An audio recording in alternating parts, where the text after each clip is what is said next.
Hay personas que nunca deberían tener miedo, y sin embargo, lo tuvieron.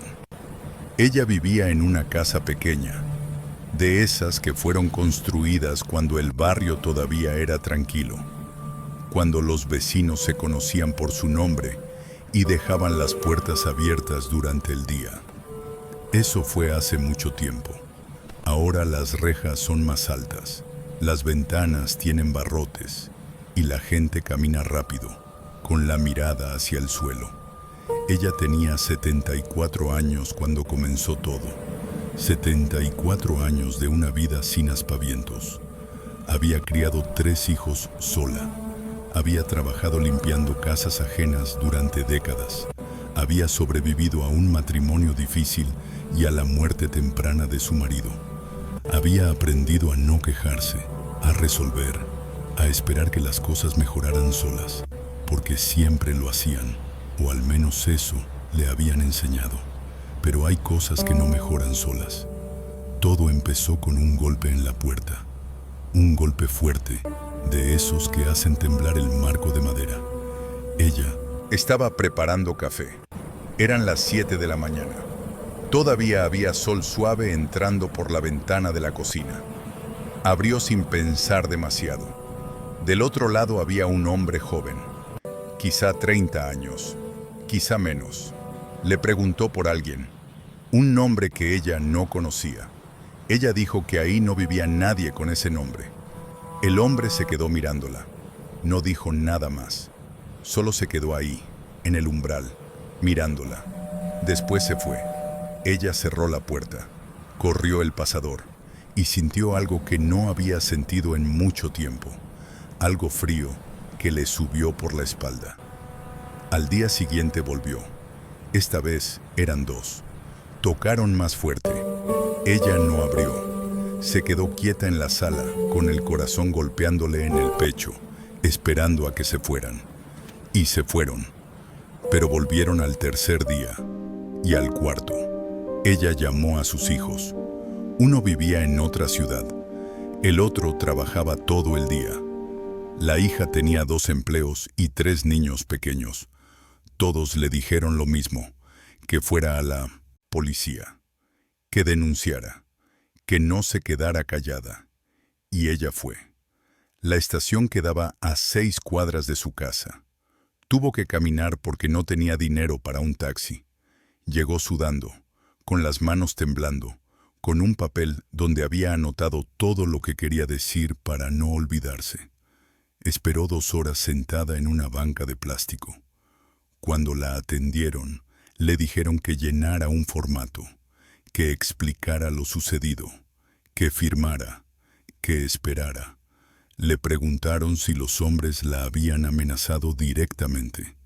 Ella dijo que no, que solo tocaban la puerta, que se quedaban mirándola. Le preguntaron si sabía quiénes eran. Dijo que no.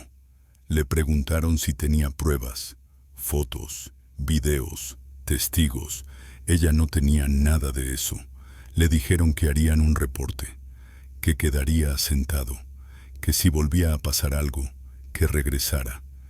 Ella salió de ahí con el papel del reporte en la mano y una sensación de vacío en el estómago, como si hubiera hablado con las paredes. Volvieron esa misma noche. Esta vez no tocaron. Solo se quedaron afuera, frente a la casa, hablando en voz baja. Ella los escuchaba desde adentro. Apagó las luces, cerró las cortinas, se sentó en el piso de su cuarto, con la espalda contra la pared, esperando. No pasó nada esa noche, pero tampoco se fueron. Durante las siguientes semanas, la rutina de ella cambió por completo. Dejó de salir a la calle si no era absolutamente necesario. Dejó de abrir las ventanas. Dejó de contestar el teléfono si no reconocía el número. Dormía vestida, con los zapatos puestos, por si tenía que salir corriendo. Cada ruido la despertaba. Cada sombra que pasaba frente a la ventana la hacía contener la respiración. Sus hijos le decían que se fuera a vivir con ellos. ¿Pero cómo? ¿Dejar su casa? la casa que había pagado con su propio trabajo durante 30 años, dejar sus cosas, su vida, porque unos extraños decidieron que ya no era segura ahí. Volvió a la policía. Esta vez le dijeron que necesitaba presentar más pruebas, que los reportes no eran suficientes, que si no había amenaza directa, no podían hacer mucho, que entendían su preocupación, pero que había casos más urgentes, que volviera si pasaba algo más grave. Algo más grave. Ella no sabía qué significaba eso.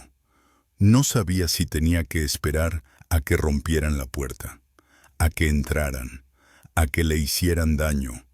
No sabía cuánto miedo era suficiente para que alguien la escuchara. Una noche, uno de los hombres tocó la ventana de su cuarto. No la puerta, la ventana. Ella estaba acostada, con la luz apagada, fingiendo dormir. Escuchó los nudillos contra el vidrio. Tap, tap, tap. Suave, deliberado, como si supiera que ella estaba ahí, como si quisiera que supiera que él también estaba ahí. Ella no se movió, no encendió la luz, no gritó, solo cerró los ojos y esperó a que se fuera. Y se fue, pero volvió. Los vecinos sabían lo que estaba pasando. Algunos le ofrecieron ayuda, otros desviaban la mirada. Nadie quería problemas. Nadie quería ser el siguiente. Así es como funciona el miedo en ciertos lugares. Se extiende, se contagia, y cada quien se encierra en su propia casa, esperando que a ellos no les toque. Ella dejó de cocinar, dejó de comer bien, bajó de peso. Su hija la visitó un domingo y casi no la reconoció. Le dijo que se veía enferma, que tenía que salir de ahí. Ella solo asintió, pero no se movió, porque moverse significaba aceptar que había perdido, que ellos habían ganado, que su casa, su vida, ya no le pertenecían. Pasaron semanas, luego meses. Los hombres seguían apareciendo, a veces uno, a veces dos, a veces ninguno. Pero la amenaza estaba siempre ahí, flotando en el aire, como una presencia invisible que nunca se iba del todo. Ella dejó de llamar a la policía. ¿Para qué? Ya sabía lo que le iban a decir. Ya conocía el guión de memoria, el formato, la espera, la promesa de que harían algo, la nada que venía después. El tiempo empezó a comportarse de forma extraña. Los días se volvieron largos, interminables, pero también vacíos, como si las horas pasaran sin dejar huella. Ella se despertaba temprano, como siempre había hecho. Toda su vida se había levantado con el sol, pero ahora no había razón para hacerlo. No había nada que preparar, nadie esperando el desayuno, ningún lugar a donde ir, solo el miedo esperándola al otro lado de la noche. Se quedaba en la cama más tiempo del necesario, no por cansancio, sino porque quedarse quieta, con los ojos cerrados, era más fácil que enfrentar otro día igual, otro día de espera, otro día sin respuestas. Cuando finalmente se levantaba, caminaba por la casa en silencio, descalza, como si hacer ruido fuera peligroso. Su propia casa se había convertido en un lugar donde tenía que pasar desapercibida. Antes, esa casa había sido ruidosa, llena de vida. Recordaba los domingos, cuando sus hijos eran pequeños, la cocina oliendo a comida recién hecha, la radio encendida, las voces, las risas, el desorden que solo una familia numerosa puede crear. Ahora todo estaba en silencio y limpio, demasiado limpio, porque ya no cocinaba, ya no recibía visitas, ya no vivía de la forma en que había vivido durante 50 años. A veces se sentaba en la mesa de la cocina y miraba la silla de enfrente, la silla donde su marido solía sentarse todas las mañanas, con el periódico y el café. Habían pasado más de 10 años desde su muerte, pero ella todavía podía verlo ahí. Podía escuchar el sonido de las páginas al voltearse. Esos recuerdos ya no le traían tristeza, le traían algo peor. Le traían la certeza de que había existido otro tiempo, un tiempo en el que las cosas tenían sentido, en el que la vida seguía un orden predecible: trabajar, criar a los hijos, envejecer, descansar. Pero ahora no había descanso, solo vigilancia. Aprendió a distinguir sonidos: el motor de un coche que se acercaba, los pasos en la acera, el chirrido de la reja del vecino, el ladrido del perro de 2 casas más allá. Cada sonido le advertía que debía estar alerta, siempre alerta. Por las tardes, cuando el sol empezaba a bajar, el miedo se intensificaba, porque la noche era peor.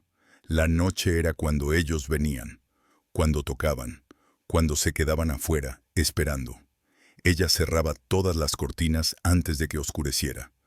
Verificaba las puertas, los pasadores, las ventanas, 3 veces, 4, como un ritual, como si repetir los mismos gestos pudiera protegerla.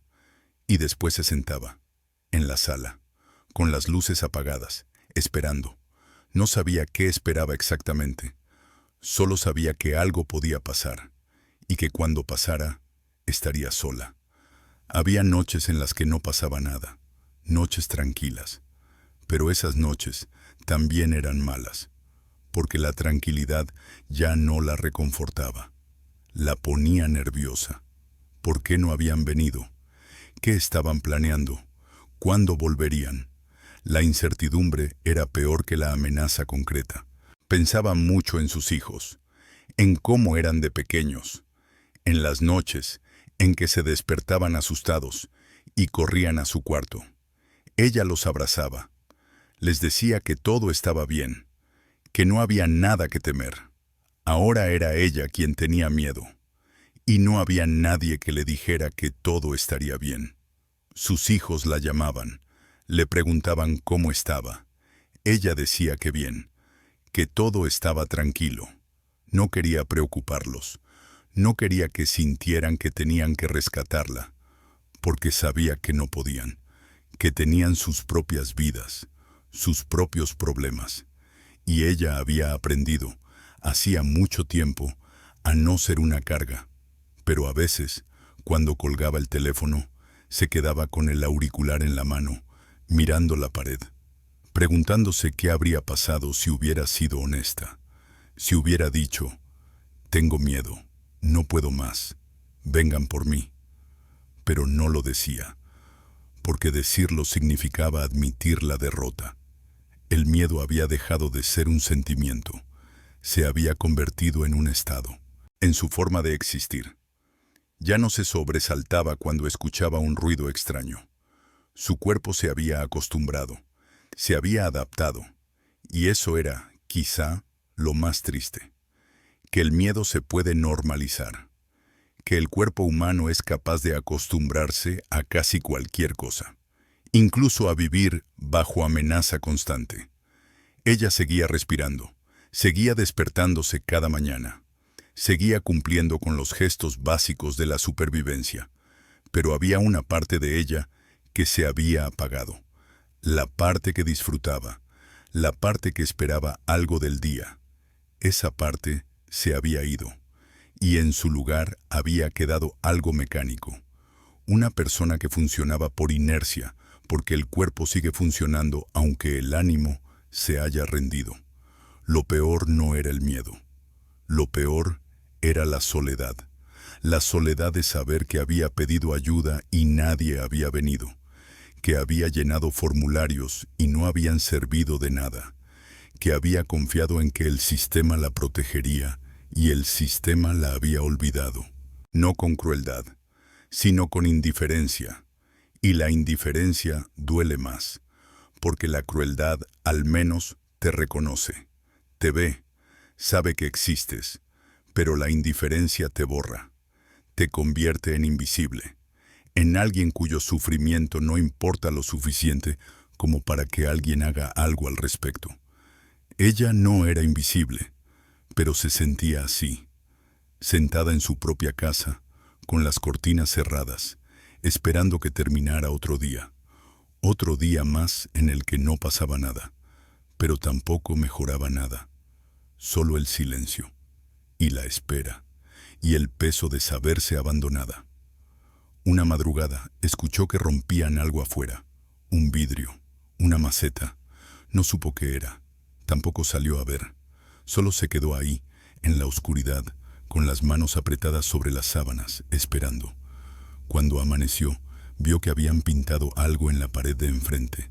Una palabra, no importa cuál, importa que estaba ahí, que era para ella, que era una marca, una advertencia. Su hijo vino esa tarde. Le tomó fotos a la pared. Le dijo que irían juntos a denunciar. Y fueron. Otra vez. Llenaron otro formato. Hablaron con otro oficial. Les dijeron que harían una ronda de vigilancia, que pasarían patrullas por la zona, que se mantuvieran al pendiente. Pasó una patrulla. Una vez. Al día siguiente. Y nunca más. Ella ya no lloraba. Ya no tenía energía para eso. Solo vivía en una especie de suspensión, como si estuviera esperando que algo terminara. Algo que no sabía qué era. Un vecino le contó que los hombres habían preguntado por ella en la tienda de la esquina, que habían dicho que necesitaban hablar con ella, que era importante. El dueño de la tienda no les dijo nada, pero le advirtió a ella que tuviera cuidado, que esa gente no se iba sin conseguir lo que querían. Ella no sabía qué querían, nunca se lo habían dicho, y eso era quizá lo más aterrador, no saber, no entender, no tener forma de negociar, de explicar, de defenderse, solo esperar. Porque eso era lo único que podía hacer. Esperar a que se cansaran, esperar a que encontraran a alguien más, esperar a que el sistema, en algún momento, funcionara. Pero el sistema no estaba hecho para personas como ella, personas que no gritaban lo suficiente, que no tenían influencias, que no sabían moverse en los pasillos correctos ni hablar con las personas indicadas, personas que solo querían vivir en paz, que solo pedían que las dejaran en paz, y nadie las escuchaba. Una noche, ella escuchó que abrían la reja de entrada, el sonido del metal contra el metal. Claro, inconfundible. Se levantó de la cama, tomó el teléfono, marcó a sus hijos. Nadie contestó. Marcó a la policía. Le dijeron que enviaban una unidad, que no saliera de la casa, que se mantuviera tranquila. Ella se quedó ahí, en el pasillo, con el teléfono en la mano, escuchando los pasos afuera, lentos, deliberados, acercándose.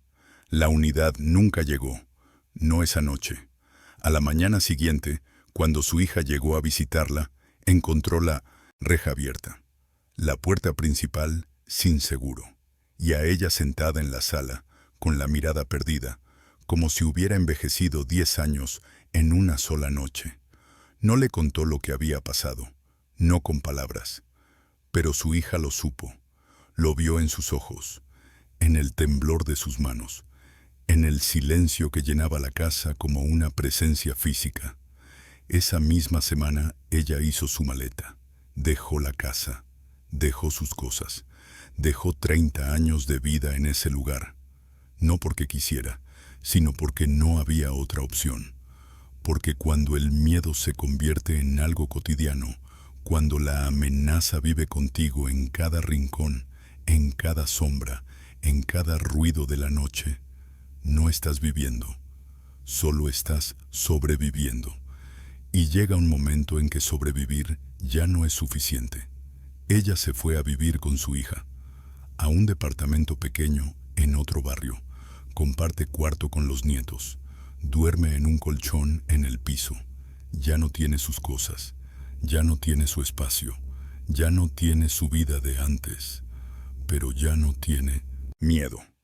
O al menos, no el mismo miedo. Los hombres nunca fueron detenidos. Nunca se supo qué querían. Nunca se investigó realmente. El caso quedó archivado como tantos otros. Como una cifra más en un reporte que nadie lee. Como una historia que nunca se cuenta. pero ella está viva. Y eso, le dijeron, debería ser suficiente.